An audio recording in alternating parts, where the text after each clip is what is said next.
Hey everybody, welcome to How To Tuesday.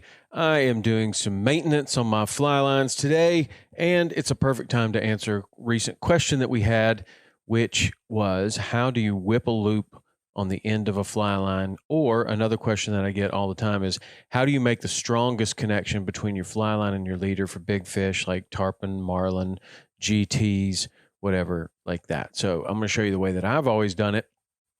It's extremely strong. There are other ways to do it. So, take it for what it's worth.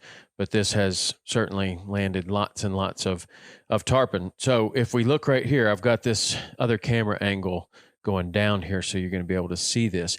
Now, this may translate better to video than it does for audio. So for the audio listeners, I will tell you exactly what I'm doing, exactly how I'm doing it, and why I'm doing it.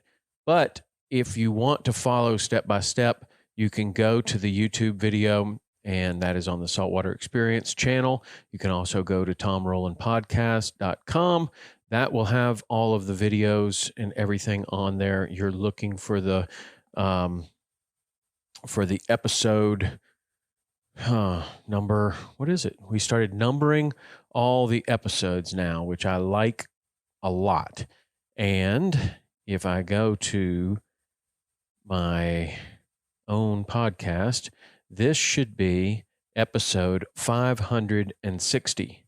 So you're looking for episode 560, and it's a very simple thing what we're going to do. We're going to whip a loop in the end of a fly line. It's a very important thing to do because a lot of fly lines, like this one that I have right here, this is a Cortland Precision liquid crystal. This is a great fly line, and it comes pre-made with a welded loop. So you can get a little closer look at that. That welded loop is very strong, but some people don't really trust it. Okay. You can pull on it. I'll take this right here and pull, and it is very strong. But just say that the machine didn't get this weld perfect. Would you want to lose your biggest fish ever to that? I don't know. It's up to you. Some people cut these off and do their own loops.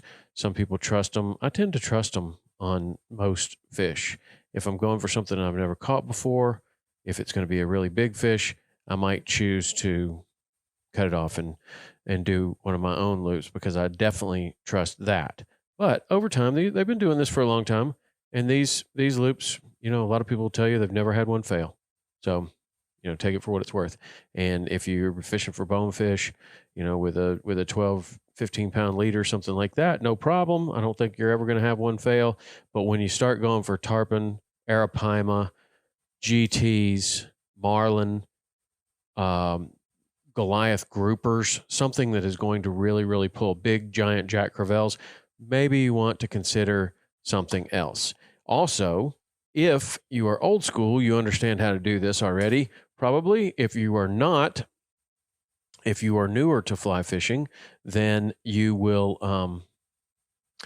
need to know how to do this because some fly lines come with just one loop on the end. Some fly lines come with two loops on the end, one on each end. But if you don't have a loop on the end of your fly line towards the backing end, this is also my favorite way of connecting the backing to the fly line. I'll tie a bimini twist in the backing and I'll whip a loop in the fly line. Then you go loop to loop. It's absolutely the strongest connection you're going to get from backing to fly line. Then on the other end of the line, I'll also whip a loop. I prefer to whip a loop. And that will form a loop at the end, and you're using nail knots to mash this together. And those nail knots are extremely strong if you do them correctly and snip them really close. They can also be a very smooth connection between your leader and your fly line. So we're going to go over how to do it right now. Okay. So these are the things that you'll need. You need a pair of nippers. You'll need a pair of scissors like these. You might need some sort of pliers. And we'll get all this out of the way so it's going to be easier to see. And then while we're at it, when we're finished, we'll mark the fly line so we know what it is And I do that to all of them, even if they have markings on them, because sometimes those markings come off. And then you're looking at a fly line, you have no idea what you're looking at. Even if you've been doing it for a long time, it's still very difficult to tell what's going on. So, because you've got a 110-foot fly line here, I'm going to give myself plenty.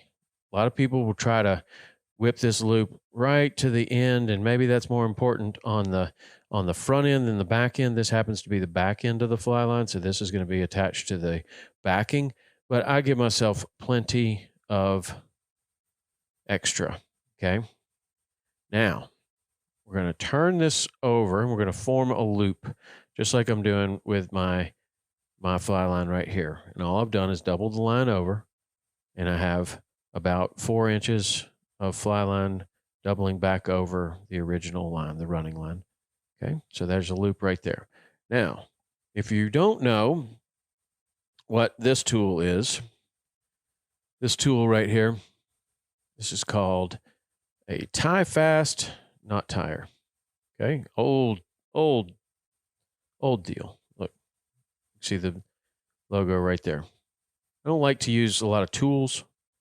If I can do something with my hands, I'd rather, because I don't want to be, relying on a tool, right? But this tool is one to rely on, because yes, you can certainly tie a nail knot without one, or a needle knot, used to call that. But this makes it so much easier. And I'll show you exactly why. Because I'm going to get a bunch of line off of this spool, and this is just 20-pound mono. It could be any kind of line. This is just old line that I got laying around. Just a spool, old 20-pound. Okay. So what I'm going to do is I'm going to hold this tie fast knot tire in my left hand, and you put the line right in this gap right here. And then with my left thumb, I put it right on top of this little platform, and I hold it right there. And again, just like with any of my knots, I like to have plenty. Okay. So I don't like to mess with just little end pieces of line. So I've got it just like this. Got my left thumb on top of the little platform. The line is running through. Now I'm going to take this and start to wrap back on itself. A lot of times, this is really the difference between being able to do this by hand, and no tool, and using a tool. I can do it way more times. Okay, so I wrapped it about 6 or 7 times. Okay, now I'm going to go ahead and actually form the knot. I'm going to then put this line back through the knot tire, and what I'm doing is I'm putting it right back through the entire deal. So if I just pulled that tight right there, I would have a nail knot on top of this line. But that's not what I want to do. I want to do it around this deal right here. So I can just double this line over, and I can put it right in there. So the knot's already formed, and now I'm placing it over the line. And if you're using a 12-weight line like I am, sometimes it's hard to get it all the way in there, but sometimes it's not, just like that. Okay, so I've got that through there. Got my loop, and I can put my thumb on that loop. And then I can hold the line with my thumb, and I can just pull this off. Boom. And as beautiful as you can imagine, I have a nail knot. I'm having a hard time seeing it while I'm trying to film it here.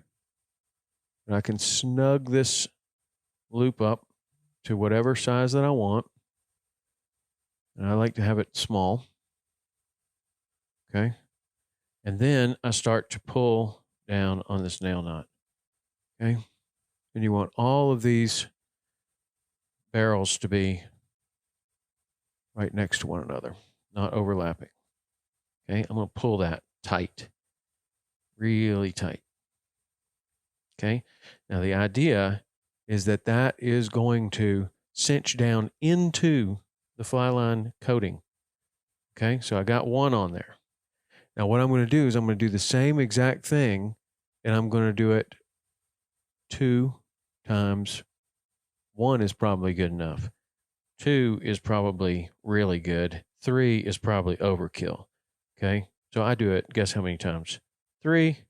Chico Fernandez laughed at me when he saw me doing it 3 times. He thought that was total overkill. But like I say, I never had one fail. So what I'm going to do is I'm going to do the same step again, and then I'm going to show you exactly what this looks like. So for this one, we're going to snip this very close.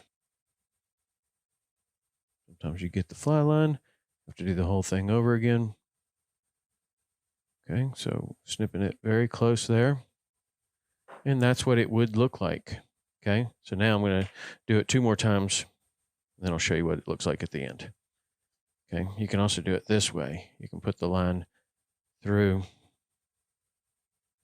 like this, and then form the knot around the line if you want to. That's what I'll do this time, just to show you the difference. Got it through there.